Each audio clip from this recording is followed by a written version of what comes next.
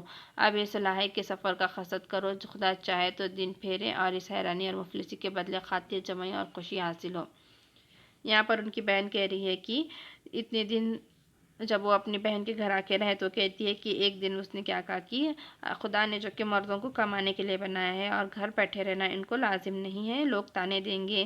اور یہ بات سن کر مجھے غیرت آئی ہے اور میں چاہتی ہوں کہ اس کے بھائی جو ہے، یہ جو درویش ہے، وہ کچھ کام وغیرہ کرے اور اپنے کام پر لگ جائے۔ یہ بات سن کر درویش جو ہیں انہیں مجھے بھی غیرت آئی، اس کی نصیحت پسند کی، جواب دیا اچھا اب تم ماں کی جگہ ہو، جو کہو سو کروں۔ یہ میری مرضی پا کر گھر میں جا کے 50 توڑے اشرفی کے اصل اور لونڈیوں کے ہاتھوں میں لاوا کر میرے آگے لا کر رکھے اور بولی ایک قافلہ سوداگروں کا دمشق کو جاتا ہے، تم ان روپیوں سے جنس تجارت کی خرید کرو، ایک تاجر ایماندار کے حوالے کر کے دستاویزی پکی لکھوا لو اور آپ بھی قصد و دمشق کا کرو۔ وہاں جب خیریت سے جہاں پہنچو اپنا مال منافع سمجھ بوجھ لہوج یا آپ بیچو۔ وہ میں نقد لے کر بازار میں گیا، اسباب سوداگری کا خرید کر ایک بڑے سوداگر کے سپرد کیا، نوشتر خوان سے خاطر جمع کر لی۔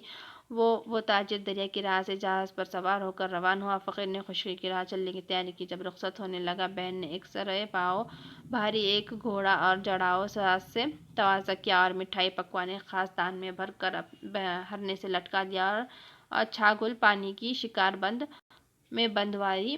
امام ضامن کا روپیہ میرے بازو پر باندھا، دہی کا ٹیکا ماتھے پر لگا کر آنسو پی کر بولی سدھارو، تمہیں خدا کو سونپا، پیٹھ دکھائے جاتے ہو، اس طرح جلد اپنا منہ دکھائیو۔ میں نے فاتحہ خیر کی پڑھ کر کہا تمہارا بھی اللہ حافظ ہے۔ میں نے قبول کیا، وہاں سے نکل کر گھوڑے پر سوار ہوا اور خدا کے توکل پر بھروسہ کر کے 2 منزل کی ایک منزل کرتا ہوا دمشق کے پاس جا پہنچا۔ یہاں آخر میں کیا بتا رہے ہیں درویش، جب ان کی بہن نے ان سے کہا کہ مردوں کو خدا نے کمانے کے لیے بنایا ہے، گھر میں بیٹھا رہنا ان کو لازم نہیں ہے، لوگ تانے دیں گے۔ یہ بات سن کر جو کہ درویش کو بھی غیرت آ گئی اور انہیں بہن کی نصیحت بھی پسند آئی۔ بہن نے روپیوں کا انتظام کیا اور سوداگری پر آمادہ کیا اور اس نے دمشق جانے کے لیے کہا اور وہ نقد لے کر وہ جو درویش ہے وہ بازار میں گیا، اسباب سوداگری خرید کر ایک بڑے سوداگر کے سپرد کر دیا اور لکھا پڑھی اطمینان کر لیا، پھر خشکی کی راہ دمشق کے لیے روانہ ہو گیا اور تیز رفتاری سے سفر کر کے دمشق جا پہنچا۔ تو یہاں پر جو کہ سیر پہلے درویش کی، یعنی کہ یہاں پر پہلا جو درویش ہے وہ اپنے زندگی کی سیر، اپنی زندگی کے حالات، اپنی زندگی کی جو بھی اتار چڑھاؤ ہیں وہ سب یہاں پر وہ بیان کر رہا ہے۔ یعنی نیچے دیکھیے معنی و اشارات دیے گئے ہیں۔ بے سروپا یعنی کہ بے معنی فضول، ملک التاجر یعنی کہ تاجروں کا بادشاہ، بہت بڑا تاجر، مہاجن یعنی کہ مالدار سیٹھ، بیاپاری تاجر بیوپاری، گماشتے یعنی کہ دلال، کفنی لمبا کرتا، سیلی کالے ریشم کی بنی ہوئی ڈوری جسے گلے میں پہنتے ہیں، حضوری میں سامنے، قبلہ گاہ یعنی کہ مراد والد، اور شہر دوسرا شہر، ماں کا پرانا املا ماں ایسا لکھا جاتا تھا، چوز یعنی کہ لاڈ و پیار، کسب حاصل، بہی کھاتا حساب کتاب، روزنامہ وہ بیعت جس میں بیوپاری روز کا حساب لکھتے ہیں، یہی بہی کھاتا ہوتا ہے، قضاء الہی اللہ کی مرضی، ایک بار کی اچانک، مصیبت ناگانی اچانک آنے والی مصیبت، فراغت یعنی کہ فرصت، اپنے تئیں یعنی کہ خود، وہ یعنی کہ وہ پرانا املا، آنکھیں کھل جانا حیران رہ جانا، فراش یعنی فرش بچھانے والا، چلون یعنی کہ چلمن پردہ، تکلف کی عمدہ، دیدارو یعنی کہ خوبصورت، بھانکڑے لفنگے بدماش، 8 پہر ہر وقت، صحبت رہنا تعلق دوستی رکھنا، زٹلیں یعنی فضول باتیں، واحد زٹل، واحد تباہی بکواس، کیتکی ایک خوشبودار پودا، آدمی کا شیطان، آدمی کہاوت ہے آدمی ہی آدمی کو بہکاتا ہے، نوبت باری حالت، کدھر یہ ایک پرانا املا ہے، اسے ایسا لکھا جاتا تھا، مال مفت دل بے رحم، کہاوت مفت کے مال کو بے حساب خرچ کرنا، ورخرچی فضول خرچی، قارون حضرت موسیٰ کے زمانے میں ایک بہت دولت مند آدمی جس کے خزانوں کی چابیاں 40 اونٹ اٹھاتے تھے، وفا نہ کرنا ساتھ نہ دینا، دانت کاٹی روٹی کھانا، گہری دوستی ہونا، کافر ہو جانا غائب ہو جانا، ساتھ چھوڑ کر چلے جانا، راہ باٹ میں راستہ چلتے ہوئے